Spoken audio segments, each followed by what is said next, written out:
दोनों भाई दुखी हृदय से राजा की नगरी को छोड़कर भारी मन से आगे बढ़ते हैं। उनके कदम डगमगाते हैं, आंखों से आंसू बह रहे होते हैं और दिल में असीम पीड़ा होती है।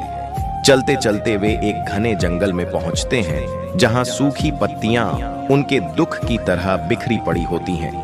वे दोनों थके हारे एक पेड़ के नीचे बैठ जाते हैं और एक दूसरे की ओर देखकर दर्द भरी आवाज में कहते हैं, अगर आज हमारी माँ जिंदा होती तो क्या हमें यूं दर दर की ठोकरें खानी पड़ती।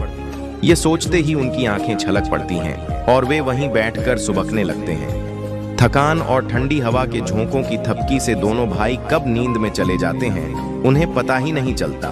पर विधि का विधान कुछ और ही था। अंधेरे में एक विषैला सांप धीरे धीरे बसंत के पास आकर उसे डस लेता है। बेचारा बसंत नींद में ही अपनी अंतिम सांसें ले लेता है, बिना यह जाने कि उसका भाई अब उसे कभी जगा नहीं पाएगा। थोड़ी देर बाद जब रूप की आंख खुलती है तो वह अपने भाई की ओर प्यार से देखता है, लेकिन अगले ही पल उसके चेहरे का रंग उड़ जाता है। बसंत का शरीर नीला पड़ चुका होता है, उसकी सांसें थम चुकी होती हैं। रूप का कलेजा चीर कर रख देने वाली चीख जंगल में गूंज उठती है। नहीं! वह बसंत को झकझोरता है, उसे जगाने की कोशिश करता है, लेकिन अब कुछ भी संभव नहीं था। फूट फूट कर रोते हुए रूप जमीन पर गिर पड़ता है और आसमान की ओर देखकर चिल्लाता है, हे भगवान, मुझसे किस जन्म का बदला ले रहे हो? मेरी माँ को छीन लिया, अब मेरे भाई को भी ले गए। क्यों? मेरी जगह मैं क्यों नहीं मर गया? उसकी आवाज में इतना दर्द था कि अगर पत्थर भी होते तो पिघल जाते। किसी तरह अपने आंसुओं को रोककर रूप अपने भाई के लिए कफन लेने निकल पड़ता है। वह लड़खड़ाते कदमों से आगे बढ़ता है और एक नगरी के करीब पहुंच जाता है। उस दिन संयोगवश वहां के राजा का स्वर्गवास हो गया था और नगर का नियम था कि जो भी राजा की अर्थी के सामने आएगा उसे राजा बना दिया जाएगा। इधर जैसे ही रूप उस नगर के द्वार पर पहुंचता है, राजा की अंतिम यात्रा निकल रही होती है।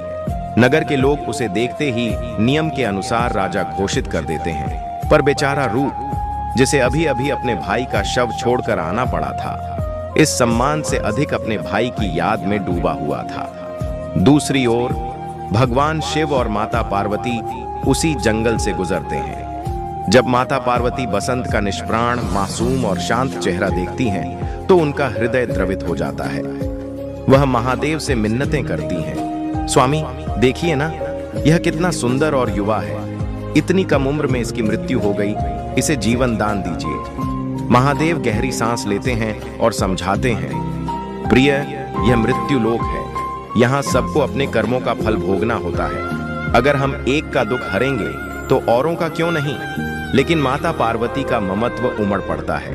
वह जिद पर अड़ जाती है, स्वामी, मैं इसे मरते नहीं देख सकती, आपको इसे जीवन देना ही होगा। आखिरकार महादेव माता पार्वती की प्रार्थना स्वीकार कर बसंत को जीवन दान दे देते हैं और अंतर्ध्यान हो जाते हैं। अचानक बसंत की बंद आंखें खुल जाती हैं और वह हड़बड़ाकर उठ बैठता है। जीवन वापस पाकर बसंत की पहली चिंता अपने भाई रूप को लेकर होती है। वह घबराकर इधर उधर देखता है, लेकिन रूप उसे कहीं नहीं दिखता। भैया, भैया, आप कहाँ हो? वह जोर जोर से पुकारता है, लेकिन कोई जवाब नहीं आता। बिलखते हुए वह अपने भाई को ढूंढने निकल पड़ता है और कदमों के निशान खोजते खोजते उसी नगर में पहुंच जाता है